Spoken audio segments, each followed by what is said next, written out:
दादी, किसी ने पूछा है कि बाप दादा आपके तन में आते हैं तो आपको उस समय क्या फीलिंग होती है? शुरू से ही जब बाबा का आना शुरू हुआ तो बाबा, साकार बाबा के संस्कार होने के बाद हम तो वैसे ही भोग लगाने बैठे हैं, क्योंकि हमारे ब्राह्मण परिवार का ये नियम है कि जो भी शरीर छोड़ता है उनको 13 दिन उसका भोग लगता है। पहले दिन जरूर लगता है, जब शरीर का संस्कार हो जाता है तो सभी तैयार होके पहले भोग लगाते हैं। रोज भी क्लास में कुछ न कुछ 13 दिन उसके प्रति भोग रखते हैं, थोड़ा सा ही, जो उस आत्मा को स्वीकार कराते हैं। तो बाबा के संस्कार के बाद हम भोग लगाने के लिए बैठी थी, लेकिन बाबा को आना है ये मुझे भी पता नहीं था, और बाबा का पाठ चलना है ये भी पता नहीं था। जैसे क्वेश्चन सभी के थे, क्योंकि अचानक बाबा का हुआ था तो सबके मन में ये क्वेश्चन थे। तो बाबा अव्यक्त हो गया तो सेंटर कैसे चलेंगे, मुरली कैसे मिलेंगी और डायरेक्शन कौन देगा, ये सब के क्वेश्चन थे, हमारे भी क्वेश्चन थे। लेकिन जब भोग लगाने बैठे थे तो अचानक उसी दिन बाबा आया था।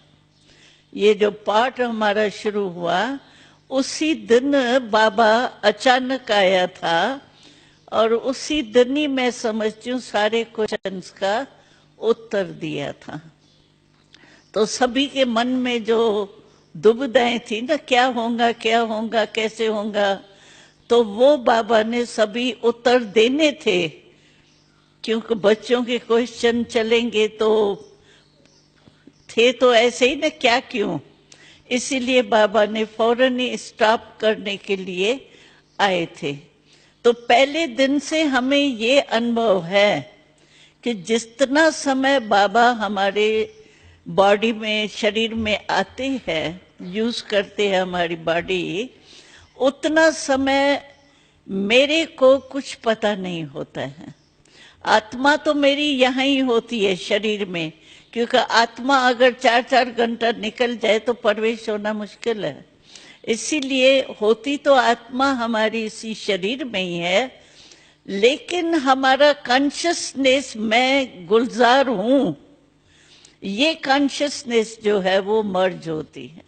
जैसे रेडियो होता है ना, रेडियो में या टीवी में आप जो भी आपको लाइन, क्या कहते हैं इसको, टीवी में क्या करते हैं, चैनल, हाँ, चैनल चैनल जो भी आप खोलो उसका आपको आवाज आएगा। बाकी चल तो सभी चैनल रहे हैं ना उस समय, ऐसे नहीं है बंद होते हैं, लेकिन स्विच हमारा बंद होता है। इसीलिए चैनल चलते हुए जिसका हम स्विच खोलते हैं वही हमको सुनाई देता है, देखने में आता है। इसी रीति से हमारे को बाबा जो सभा में होता है, मिलते हैं, आते हैं, जो भी होता है, इसका कॉन्शियसनेस हमारा बंद होता है। लेकिन मेरी क्या स्टेज होती है, इतना समय मैं अपने को बिल्कुल ऐसी मीठी साइलेंस में अनुभव करती हूँ।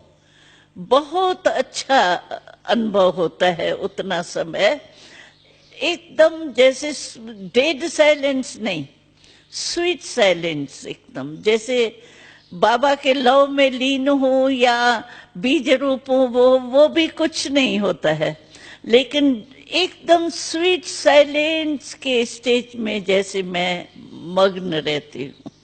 इसीलिए मुझे लौट के आने में थकावट नहीं लगती है, क्योंकि मैं तो बहुत अच्छी स्टेज से लौटती हूँ। तो स्वीट साइलेंस के स्टेज से लौटने के कारण मेरे को थकावट भी नहीं होती, और जो यहाँ चलता है वो कुछ दिखाई नहीं देता, सुनाई नहीं देता। लेकिन क्वेश्चन दूसरा कोई करते हैं तो आपको ये नहीं आता, तो मैं भी सुनती तो अच्छा है। लेकिन मैं ये फायदा समझती हूँ कि जो स्वीट साइलेंस का बाबा हमको अनुभव कराता है वो हमारे लिए इतना ही अच्छा है जितना मैं सुनूं, और सेवा होती है मेरे शरीर द्वारा, उसकी खुशी और दुआएं जो है उसमें मैं संतुष्ट हूँ, मुझे क्वेश्चन नहीं उठता है। मैं समझती हूँ आप समझ गए होंगे अनुभव दादी का, कैसे बाबा आते हैं।